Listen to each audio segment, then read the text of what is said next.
ఓం నమో భగవతే శ్రీ రమణాయ. చాలా సంతోషం నాయన.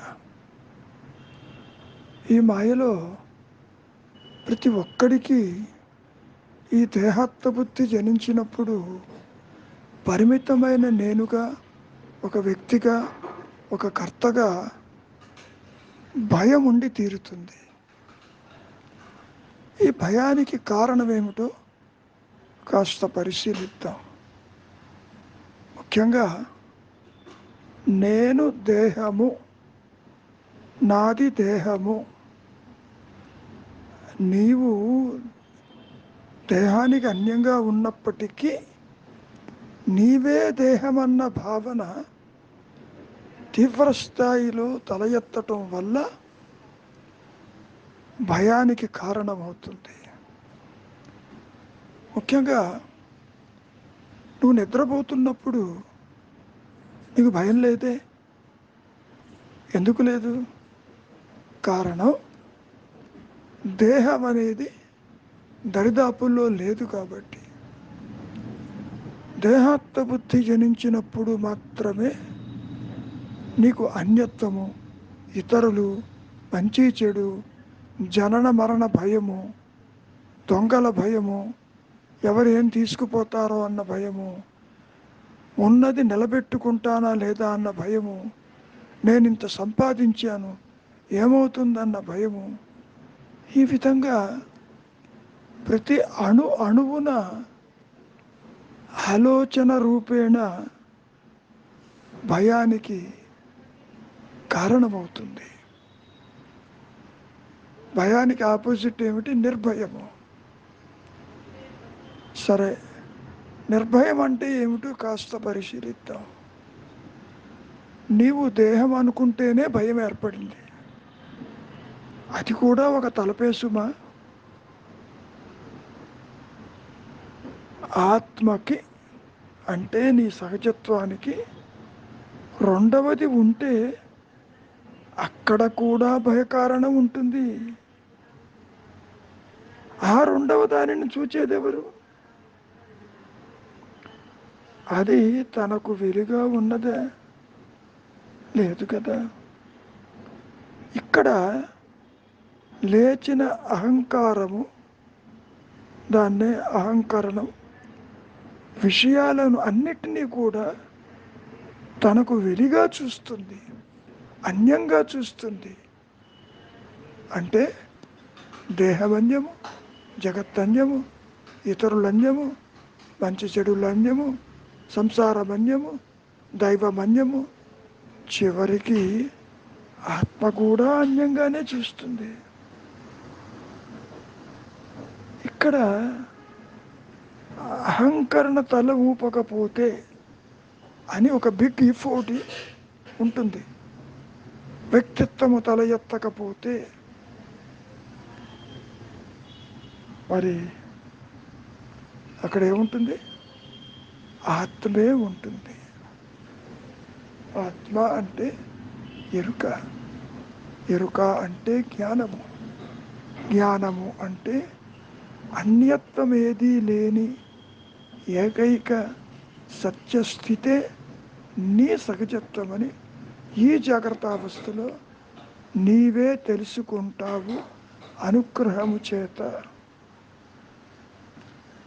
ముఖ్యంగా నిద్రపోతున్నప్పుడు నీకు అన్యత్వం కనపట్టలే, అందుకని ఎంతో శాంతిగా, పరమానందంగా నీ ఉనికి తెలియకుండా నీవు ఉన్నావు కదా. మరి ముఖ్యంగా తనకు అన్యముగా వెలుపల ఏదైనా ఉందంటే మరి చూచేవాడు తనలోని వాడే కదా.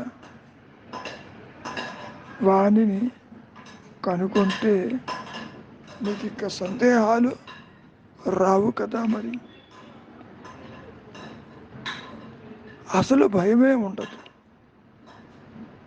భయమే కాదు, అహంకరణాన్ని చుట్టుకొని ఉన్న తలుపులన్నీ కూడా ఒక్కసారిగా మటుమాయమైపోతాయి. మరి ఏ విధంగా మనం ముందుకు వెళ్ళాలి? ముఖ్యంగా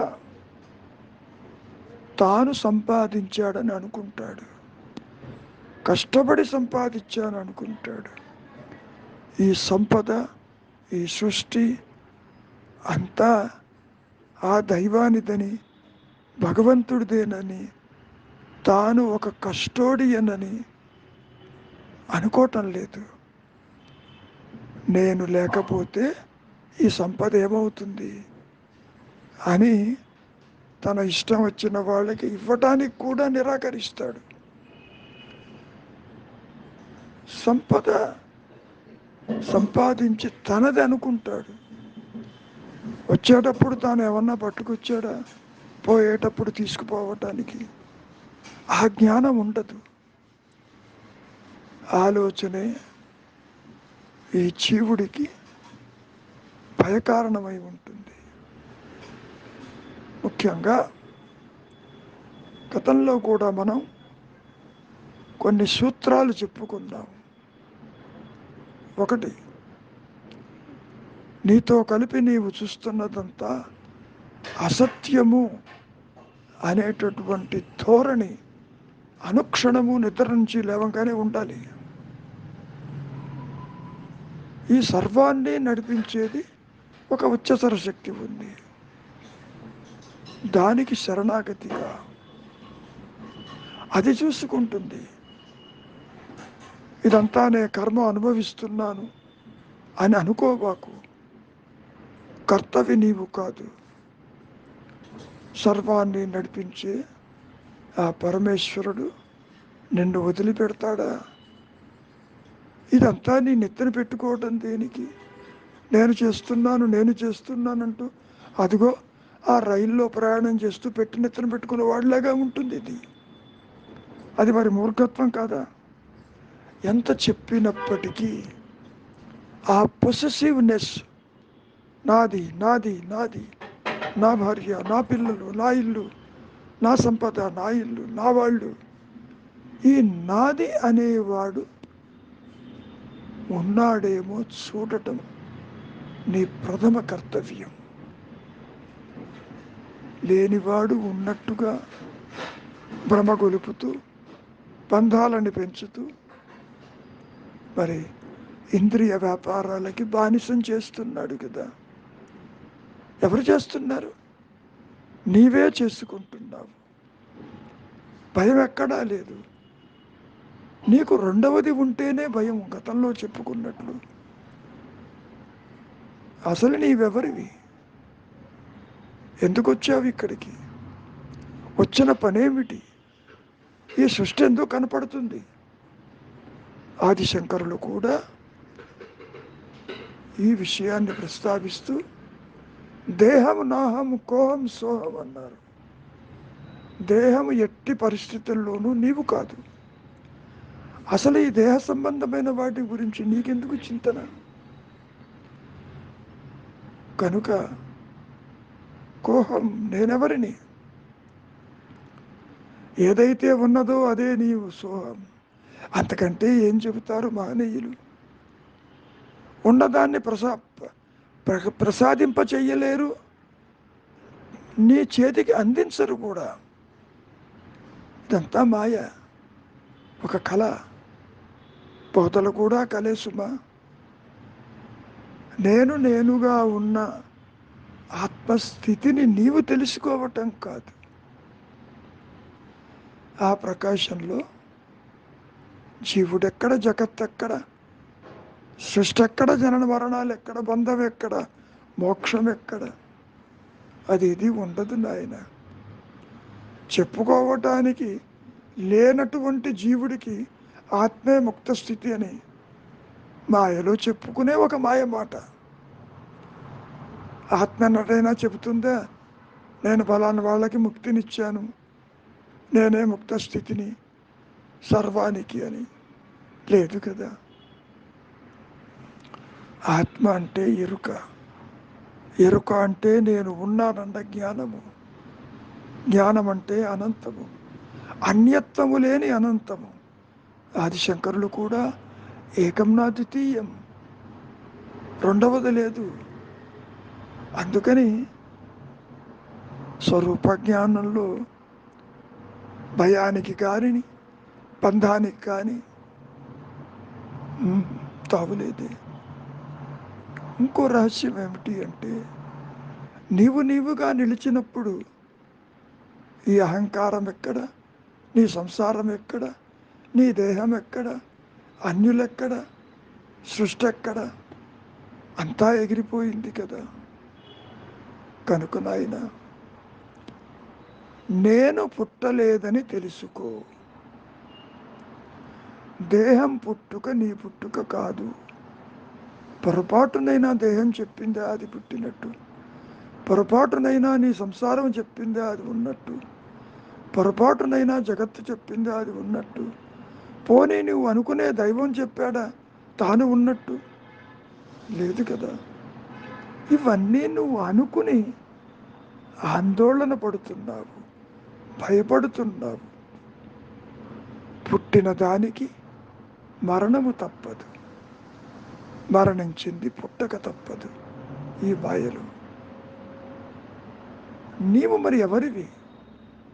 అసలు అహంకారము పుట్టిందా అనేటటువంటి ప్రశ్నే నేనెవరు అన్నది. చేతనవుతుందా? విచారం చెయ్యి. నేను ఉందేమో చూడు, మనస్సుందేమో చూడు. నీకు ఆలోచనలు వస్తున్నాయి అంటున్నావుగా, ఆలోచన మూలమేమిటో చూడు. చూడవలసింది నీవే. నేను ఎంత చెప్పినా అది నీకు ఉపయోగం లేదు. నీవు దేహము కాదు, దేహివి. దేహము కలిగిన వాడివి. దేహం కలిగినంత మాత్రాన నీవు అది ఎట్లా అవుతావు? ఇల్లు వాకిలి సంసారము కలిగినంత మాత్రాన నీవు సంసారం అవుతావా? కాదు కదా. నాది అనేవాడు ఉన్నాడేమో చూడు, విచారిస్తే లేడు.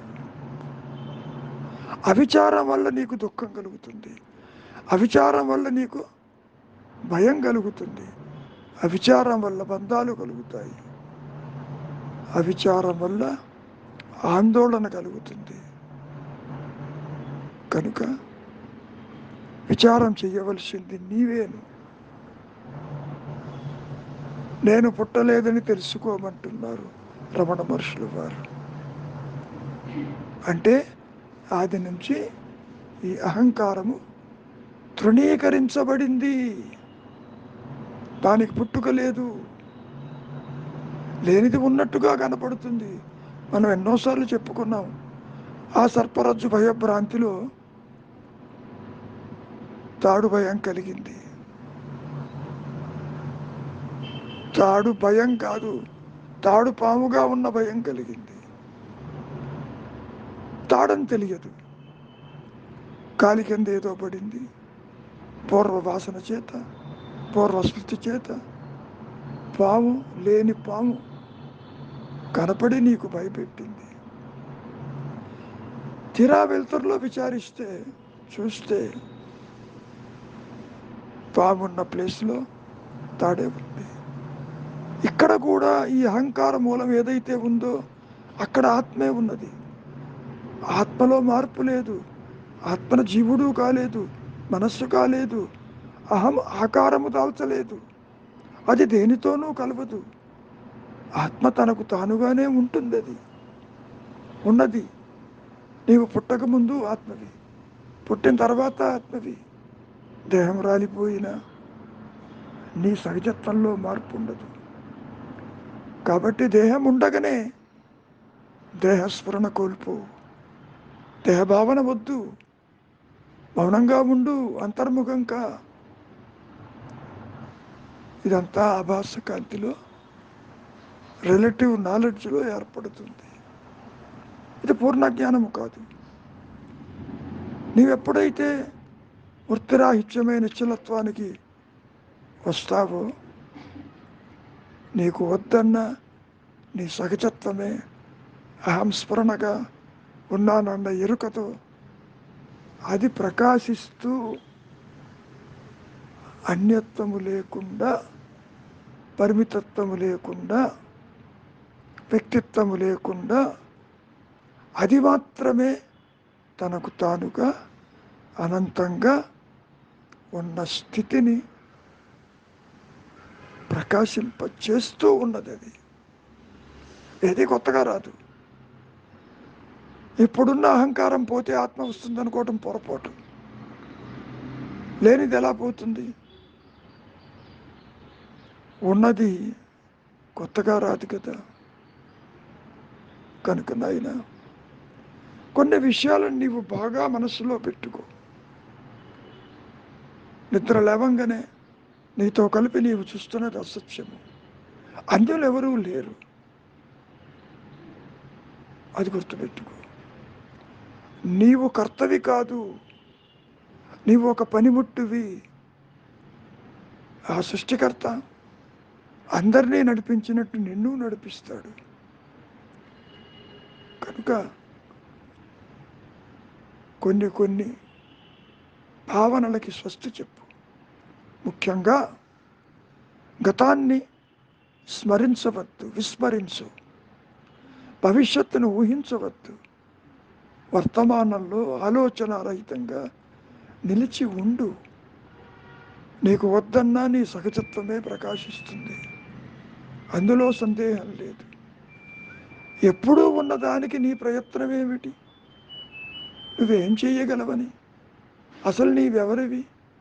సాధన లేదు, సాధించేది లేదని ఎన్నోసార్లు చెప్పుకున్నా నా ఆత్మ నాకు తెలియటం లేదంటావు. కారణం అన్యచింతన, కారణం దేహాత్మబుద్ధి, కారణం సాపేక్ష జ్ఞానం, కారణం పరిమితమైన జీవభావన.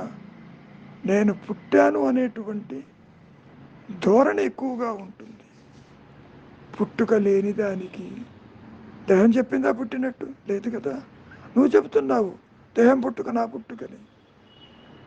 నీవెవరివో తేలిపోతే దేహం ఉందో లేదో తేలిపోతుందిగా. దేహం లేకనైనా, దేహస్ఫురణ లేకపోయినా మరి నీవున్నావుగా నిద్రపోతున్నప్పుడు. ఇప్పుడు కూడా నిద్రాస్థితి ఉన్నది. ఈ జాగ్రత్త అవస్థలో నిద్రను తీసుకురా. విస్మరించు, స్మరించవద్దు. ఉన్నదే ఎరుక, లేనిది సృష్టి అని అనుక్షణము నీ మనస్సులో ఉండాలి. మనస్సు అంటేనే ఆత్మ, ఆత్మ అంటేనే మనస్సు. అన్యత్వం చూసినప్పుడు అహంకారమైంది, తనకు తానుగా ఉన్నప్పుడు ఆత్మగా అనంతంగా ప్రకాశిస్తూ ఉంది. ఒకటే నేను రెండు పనులు చేస్తున్నట్టుగా ఉంటుంది.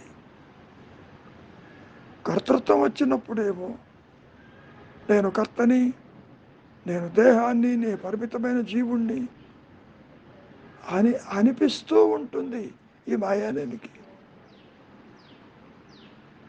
విచారిస్తే అటువంటిది లేదు, ఎరుక మాత్రమే ఉంది. స్వయం ప్రకాశము కలిగినటువంటి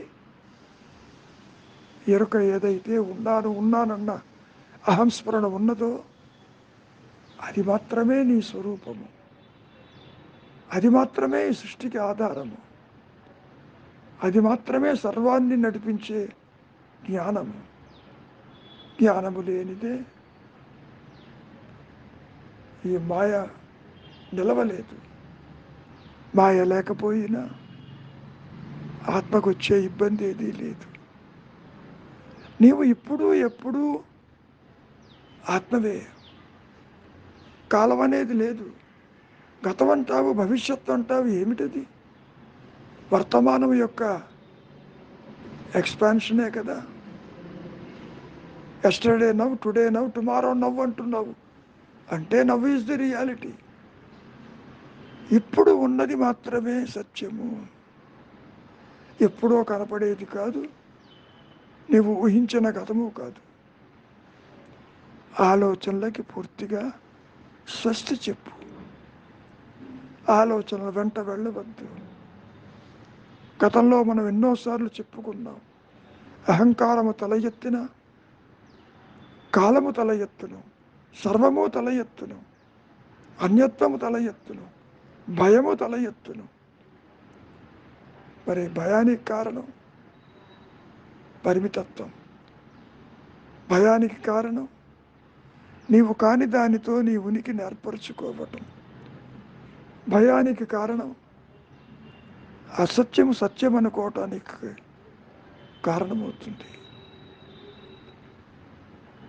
ఇది అసత్యమని తెలియదు. కారణం సత్యంగా నువ్వు అనుభవిస్తున్నావు కాబట్టి ఇంద్రియాలు చెప్పేది సత్యం అనుకుంటావు.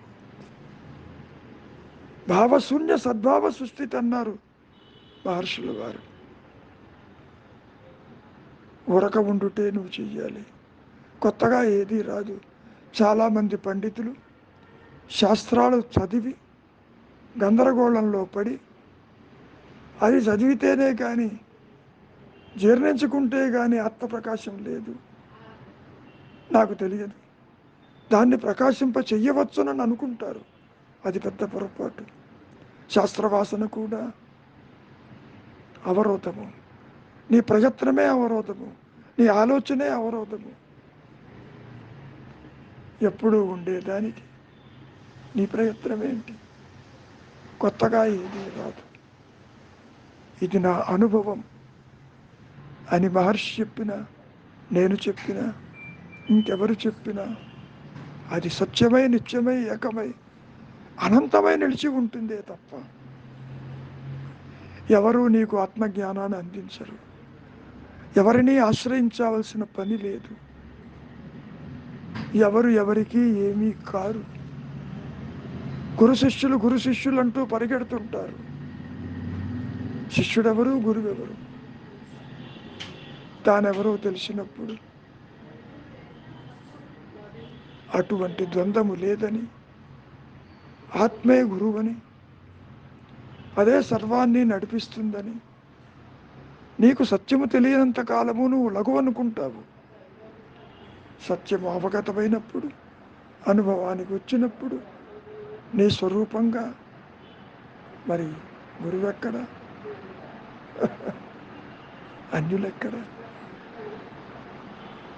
ద్వైత జ్ఞానమంతా అజ్ఞానమని ఎన్నోసార్లు చెప్పుకున్నాము. అసలు అజ్ఞానమే లేదు, అహంకారమే లేదు, జీవుడే పుట్టలేదు, జగత్తుకి అవకాశమే లేదు. ఉన్నది అహంస్ఫురణ, ఉన్నది సత్యం. ఆ సత్యాన్ని నీవు తెలుసుకోవటం కాదు, నీవు లేవని గుర్తించడమే మౌనము. నీవు దేహము కాదని నిలిచి ఉండుటే నీవు చెయ్యవలసింది. సర్వాన్ని నడిపించి ఆ జ్ఞానం నిన్ను వదిలిపెడుతుంది. సాధన లేదు అంటే నిరుత్సాహపడుతున్నారు చాలామంది. మంత్రమో తంత్రమో యంత్రమో చెప్పండి, నేను చేసి సాధిస్తానంటున్నారు. అది కనుక సాధించేదైతే పెద్ద ప్రమాదం ఉన్నది. ఇప్పుడు లేకుండా తర్వాత వచ్చింది అంటే అది కూడా అదృశ్యమైపోతుందిగా. ఆ విషయం ఎందుకు ఆలోచించరు? Now or never. ఇప్పుడు లేనిది ఇంకెప్పుడు రాదు కూడా.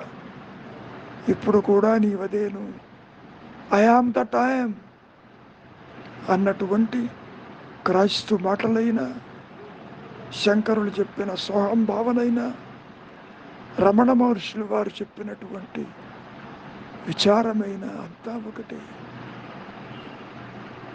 ఆత్మ అంటే ఎరుక తాను ఉన్నానని చెబుతూ ఉన్నది.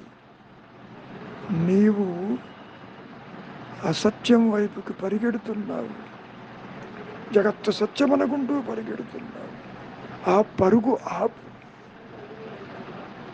అన్యులెవరూ లేరు. ఏంటైనా కాసేపు నిద్రపోతే వీళ్ళందరూ ఏమైనారు? నీ సంసారం ఏమైంది? ప్రదేశాలు ఏమైనాయి? అదృశ్యమైపోలే. కాసేపు నిద్రపోతేనే ఎగిరిపోయింది. మరి స్వరూప జ్ఞానంలో జీవుడెక్కడ, సృష్టి ఎక్కడ, బంధం ఎక్కడ, మోక్షం ఎక్కడ, పుట్టుకెక్కడా, మరణం ఎక్కడ లేదు నాయన.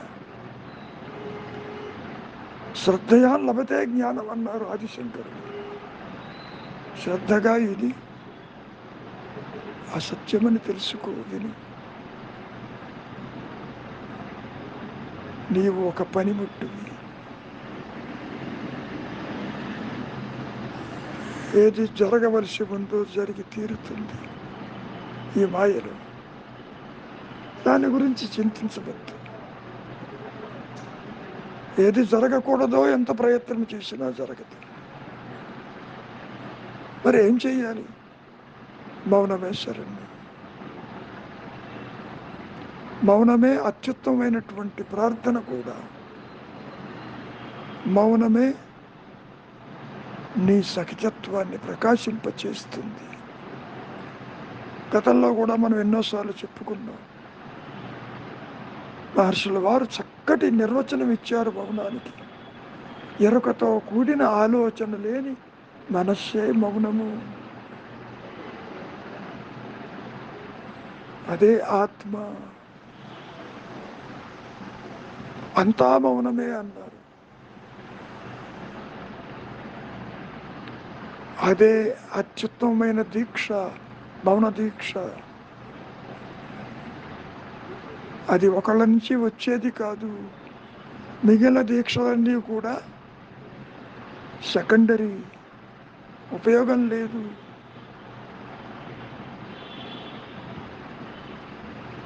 నిశ్చలతత్వే జీవన్ముక్తి అని శంకరుల మాటను ఒకసారి గుర్తు చేసుకోండి. జీవుడికి ముక్తి అంటే లేదని గ్రహించటమే. ఉన్నదే ముక్త స్థితి, లేనిదే ఇందాక చెప్పినట్టు జీవుడు, జగత్తు, ఈశ్వరుడు. ద్వైతం అనేది లేదు. అవస్థలు లేవు, జనన మరణాలు లేవు. నీకు ఏ శాస్త్రం కావాలి నేనున్నానని తెలుసుకోవటానికి? ఏ ధనం సంపాదించాలి నేనున్నానని తెలుసుకోవటానికి? నీవు కనుక పుణ్యకార్యాలు అంటూ బయలుదేరి అక్కడ మునిగి ఇక్కడ మునిగి, ఇక్కడ తిరిగి అక్కడ తిరిగి, వారిని దర్శించి వీరిని దర్శించి కాలాన్ని వృధా చేసుకోవద్దు. నీవు ఉన్న చోటునే వైరాగ్యముతో నిశ్చలత్వానికి రా. నీకు వద్దన్న ఆత్మే ప్రకాశిస్తుంది. ఎవరూ నీకు అందించరు. నీ గురువు నీలోనే ఉన్నాడు జ్ఞాన రూపేణ. ఆత్మే గురువు. బయట నుంచి ఏదీ రాదు. నువ్వు బయట గురువులను అనుకున్న వారు కూడా నీ లోపల ఉన్నారని చెబుతున్నాడు. నేను నీలోనే ఉన్నాను. నువ్వు చెయ్యవలసింది చింతావిహీనం, చెయ్యవలసింది అంతర్ముఖం, చెయ్యవలసింది మౌనమే. ఊరక ఉండుటే. ఇదేదో సత్యం అనుకుంటూ పరిగెడుతున్నావు ఎండమావుల్లో నీళ్లు తాగటానికి. ఎప్పుడు నీవు తెచ్చుకున్నటువంటి పిడికెడు ప్రారంధం అంతమైపోతుందో ఎవరికీ తెలియదు. నువ్వు దేనిని స్మరించవద్దు, ఏ నామాన్ని పట్టుకోవద్దు, ఏ రూపం వెంట వెళ్ళవద్దు. నిశ్చలంగా ఉండు. సత్యమే నీ స్వరూపంగా అది ప్రకాశిస్తుంది. ఏమైనా కాలం అనేది లేదు. రెండు పుట్టుకల మధ్య ఉన్నదే మరణము, రెండు మెలకువల మధ్య ఉన్నదే నిద్ర. మరి ఎన్ని రకాలుగా చెప్పుకున్నా నేను ఉన్నాను అనేది మాత్రమే సత్యమై, నిత్యమై, ఏకమై, అనంతమై అది ప్రకాశిస్తూ ఉన్నది నాయన. ఏదో కర్మలు ఆచరిస్తే కర్మ ఫలితం కింద ఆత్మజ్ఞానం వస్తుందనుకోవటం పొరపాటు. మహర్షులు వారు ఎంతో స్పష్టంగా చెప్పారు. ఈ కర్మలు మహాదంద్రపు చర్యలు. గమ్యాన్ని చేర్చవు, చేర్చకపోగా దూరం చేస్తాయి. వ్యక్తిత్వాన్ని అంటిపెట్టుకుంటూ చేస్తున్నావు. వ్యక్తిత్వం ఉందేమో చూడు. వ్యక్తిత్వ నాశమే నిర్భయం, వ్యక్తిత్వ నాశమే మోక్షస్థితి. అన్యత్వము తల ఎత్తకపోతే ఏకత్వమే ఆనందము, సచ్చిత్ ఆనందము. ఎన్నైనా ఎన్ని రకాలుగా చెప్పినా ఆలోచనలు మనిషిని వెంటాడుతూనే ఉంటాయి. ఉన్నాయి. ఆలోచనల వెంట వెళ్ళకపోవటం నీకు ఆప్షన్ ఉంది, నీకు స్వేచ్ఛ ఉన్నది.